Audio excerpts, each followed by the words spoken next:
வணக்கம். என்னோட பேர் மோகனேஸ்வரி. நேட்டிவ் நாகர்கோயில். இன்றைக்கி தான் ஃபஸ்ட் டே இந்த அகாடமிக்குள்ளே காலடி எடுத்து வச்சுருக்கேன். இது வரைக்கும் இந்த அகாடமி பார்த்ததில்ல. சுரேஷ் பாடசாலை மூலமாகவே மட்டுமே படித்தது. வேறு இன்றைக்கி தான் எல்லாத்தையுமே நேரில் பார்க்குறேன். சார் இங்கே யாரோட பேரும் எனக்கு தெரியாது. ஜஸ்ட் ஆன்லைன் தான். ஃபுல் அண்ட் ஃபுல் ப்ரிலிம்ஸ் பார்த்திங்கன்னா யூடியூப் மட்டுமே யூஸ் பண்ணி படித்தேன். அதில் எனக்கு தெரிஞ்ச ஒரே சார் நேம் கனிமுருகன் அப்படிங்கிற சார் நேம் மட்டும்தான். மற்றபடி யாரோட பேரும் எனக்கு தெரியாது. மற்றபடி சுரேஷ் சார் மட்டும் தெரியும். எல்லா ஃபோட்டோஸ்லேயும் நான் பார்த்துருக்கேன், அதனால் தெரியும். மற்றபடி எதுவும் தெரியாது.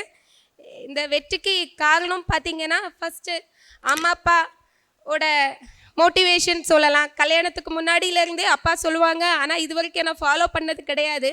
கல்யாணத்துக்கு முன்னாடி 3 வருஷம் ப்ரொஃபஸராக ஒர்க் பண்ணேன். ஆஃப்டர் மேரேஜ் ஒர்க் பண்ண முடியலை. கோயம்புத்தூர் ஷிஃப்ட் ஆகிட்டோம். என்னோடய ஹஸ்பண்ட் கோயம்புத்தூரில் ஒர்க் பண்ணுறதுனால. அதுக்கப்புறம் பிள்ளைங்களை பார்த்துக்கிறதுக்கு யாரும் இல்லை, அதனால் அப்படின்ட்டு இருந்துச்சு. பேங்கிங்கை நான் எழுதிட்டு இருந்தேன். கண்டிப்பாக ஒர்க் போகணும் அப்படிங்கிறதுக்காக பேங்கிங் எழுதிட்டு இருந்தேன். அப்போ ஒரு 30 இயர்ஸ் வரைக்கும் தான் நம்ம எழுத முடியும். அதுக்கப்புறம் ஏஜ் முடிஞ்சிடுச்சு. எல்லாமே அந்த 0.5 0.25 இப்படி தான் போயிட்டு இருந்துச்சு. நெக்ஸ்ட்டு ஆஃப்டர் பார்த்திங்கன்னா அந்த ஏஜ் முடிஞ்சதும் இனி நம்மளால் டிஎன்பிசி எழுதலாம் அப்படின்னு சொல்லிட்டு ஃபஸ்ட்டு டிஎன்பிசிக்குள்ளே இறங்கணும் 2020. அப்போ ஃபஸ்ட்டு 2வது பொண்ணு வந்து பேபி வயிற்றில் இருந்தா. அந்த டைம் கரெக்டாக லாக்டவுன் போட்டாங்க. படித்தது எல்லாமே யாரோட இதுவும் இல்லை. எல்லாம் ஃபுல் அண்ட் ஃபுல் வீட்டு ஒர்க் பண்ணிகிட்டே தான் படித்தது. சமையல் பண்ணிகிட்டே யூடியூப் பார்ப்பேன், துணி துவைச்சிட்டே யூடியூப் பார்ப்பேன். இந்த மாதிரி ஃபுல் யூடியூப் மட்டும்தான். அதில் எனக்கு தெரிஞ்சது கனிமுருகன் சாரோட அந்த யூடியூப்பில் எல்லாமே நல்லா பண்ணியிருப்பாங்க. எனக்கு அது கேட்டு அவங்க சொல்கிறதெல்லாம் மைண்டில் ஏறி தான் படித்தேன். எதுவுமே எழுதுறதுக்கு டைம் இல்லை. ஆக்சுவலாக ப்ரிலிம்ஸ் கிளியர் பண்ணி ஃபஸ்ட்டு எது நம்மளோட பட்ஜெட்டுக்கு ஓகே இருக்கும் அப்படின்னு எல்லாமே சர்ச் பண்ணி பார்த்ததுலேயும் இதான் பெஸ்ட்டாக இருந்துச்சு. எனக்கு ஆன்லைன்லேயே ரெஜிஸ்டர் பண்ணி ஆன்லைன்லேயே இது பண்ணியாச்சு. வந்துட்டு எல்லாமே த்ரூ போஸ்ட்டில் எல்லாமே அனுப்புகிறாங்க.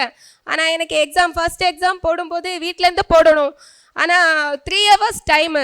ஆனால் 3 days கூட எனக்கு முடிக்க முடியலை. ஃபஸ்ட் எக்ஸாம் நான் முடிக்கும் போது 1 week ஆச்சுது. என்னால் ஒரு 3 hours உட்காந்து எழுதுறதுக்கு டைம் கிடைக்கல. ஆக்சுவலாக இவளை பார்க்கணும் அவங்கள பார்க்கணும். ஆனால் ஹஸ்பண்ட் ஃபுல் சப்போர்ட் இருந்துச்சு. ஆனால் ஆக்சுவலாக அவங்க ஒரு சைக்கிளிஸ்ட். காலையில் 4 மணிக்கே டெய்லி 100 kilometer சைக்கிளிங் பண்ணுவாங்க, போயிடுவாங்க சைக்கிளிங்க்கு. அவங்களோட எய்மையும் அவங்க பார்க்கணும், நம்மளோட எய்மையும் நம்ம பார்க்கணும். 2 பேரும் மேட்ச் பண்ணணும். ஆனால் பேலன்ஸ் ஃபினான்ஷியல் வைஸாகவும் ரொம்ப வீக்காக இருந்தோம். ஃபேமிலி சப்போர்ட் இல்லை, அம்மா அப்பாவாலே முடியாது சிச்சுவேஷன். ஸோ அவங்க மட்டும்தான் சப்போர்ட் வீட்டில். அவங்க காலையில் 3:30க்கு டெய்லி எழும்புவோம். 3:30க்கு எழும்பி அவங்க சமைப்பாங்க. சமைச்சு முடிச்சுட்டு 4:30க்கு கிளம்புவாங்க.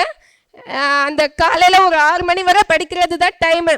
அதுக்கப்புறம் அவங்க வந்து மற்ற வேலையெல்லாம் ஏதோ முடிஞ்ச அளவு பண்ணுவாங்க. துவைக்கிறது சமைக்கிறது எல்லாம் இதுக்கு இடையில நம்ம பார்த்துக்க வேண்டியதான்.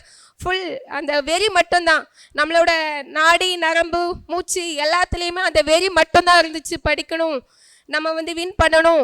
நம்ம ஆக்சுவலாக லவ் மேரேஜ் பண்ணவங்களுக்கு மட்டும்தான் இந்த மாதிரி சுச்சுவேஷன் வரும். நாங்கள் அரேஞ்ச் மேரேஜ் பண்ணியுமே நாங்கள் அந்த ஒரு சூழ்நிலையில் தான் தள்ளப்பட்டோம்.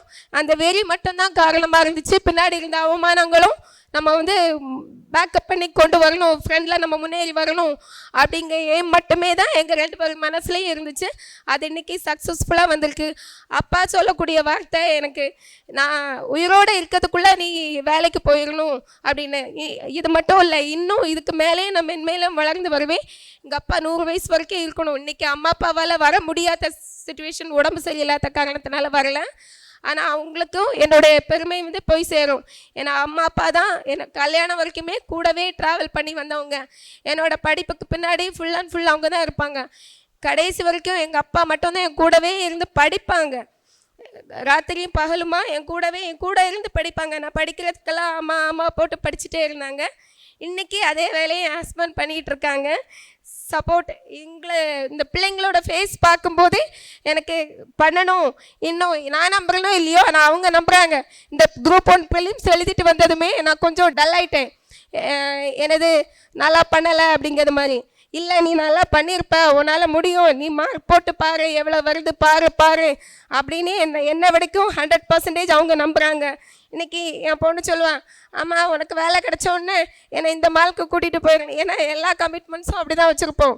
வேலை கிடச்சோடனே உன்னை நான் அங்கே கூட்டிகிட்டு போவோம், வேலை கிடச்சோடனே உனக்கு அங்கே வாங்கி தருவோம் அப்படின்ட்டு. கிடச்சோடனே கூட்டிகிட்டு போவேலாமா, கிடச்சோடனே வாங்கி தருவேலாமா, சரி நான் அது வரைக்கும் வெயிட் பண்ணுறேன் அப்படின்னு சொல்லி அவங்களோட ஃபேஸை பார்த்து அந்த ஒரு மோட்டிவேஷன் இருக்குது.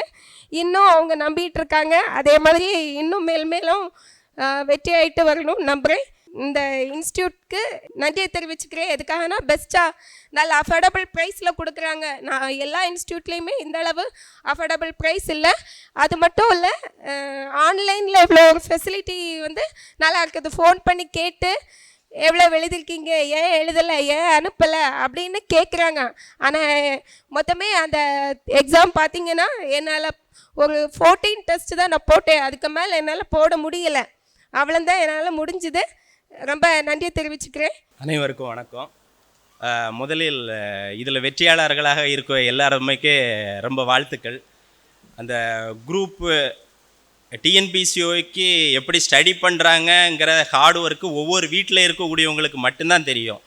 பேக்ரவுண்டில் இருக்கக்கூடிய ஒரு ஃபேமிலிக்கோ பப்ளிக்கில் இருக்கக்கூடியவங்களுக்கோ அவங்க என்ன கஷ்டப்படுறாங்க, எப்படி ஒரு ஹார்ட் ஒர்க் பண்ணுறாங்கங்கிறது எதுவுமே அவங்களுக்கு தெரியாது. ஜாப்புக்கு போனால் அவங்க ஜாப்புக்கு போயிட்டாங்கங்கிற ஒரு கண்ணோட்டத்தை மட்டும்தான் வச்சுருப்பாங்க. ஆனால் அவங்க 2 வருஷம் 3 வருஷம் 4 வருஷம் நீ ஹார்ட் ஒர்க் பண்ணது யாருக்குமே தெரியாது. அந்த வகையில் என்னோடய ஒய்ஃப் பார்த்திங்கன்னா முழுக்க ஆன்லைன்லேயே தான் படித்தது. அவள் பார்த்திங்கன்னா படிப்பில் கொஞ்சம் ரொம்ப ஸ்பீடு. எது எடுத்தாலுமே ஆன்லைனில் ப்ரஷ் பண்ணாலும் ஃபுல்லாக ஹெட்ஃபோன் போட்டு ப்ரஷ் பண்ணிக்கிட்டே இருக்கும்போதே கவனிச்சிக்கிட்டு இருக்கிறது, காய்கறி வெட்டிக்கிட்டே இருக்கும்போது கவனிச்சிக்கிட்டு இருக்கிறது, சமையல் பண்ணும்போதே கவனிக்கிறது, அந்த மாதிரி. இப்போ எங்களோட ஃபேமிலியில் நாங்கள் கோயம்புத்தூரில் இருக்கிறோம். நாங்கள் 4 பேர் தான் வீட்லேயும் இருந்தோம். அப்போது நான் காலையில் இவங்கள ஸ்கூலில் ட்ராப் பண்ணோம்னா அதுக்கு பிறகு அவங்கள பிக்கப் பண்ணுறது, அப்புறம் குழந்தைக்கு எக்ஸ்ட்ரா ஆக்டிவிட்டீஸ் கொஞ்சம் பரதநாட்டிய கிளாஸ் விடுறது, அந்த கிளாஸ் விடுறது, அந்த மாதிரி இதெல்லாம் ஒய்ஃப் பண்ணிக்கிட்டும் இவ்வளோ படித்து ஒரு ஹார்ட் ஒர்க்கில் சக்ஸஸ் பண்ணான்னா இதுக்காக அடுத்து படிச்சுக்கிட்டு இருக்கக்கூடியவங்களும் கண்டிப்பாக சக்ஸஸ் பண்ணலாம். விடாமுயற்சியாக ஹார்ட் ஒர்க் பண்ணிங்கன்னா மிகப்பெரிய வெற்றி கிடைக்கும். வாழ்த்துக்கள். நன்றி. சுரேஷ் IAS அகாடமி, வெற்றியின் முகவரி.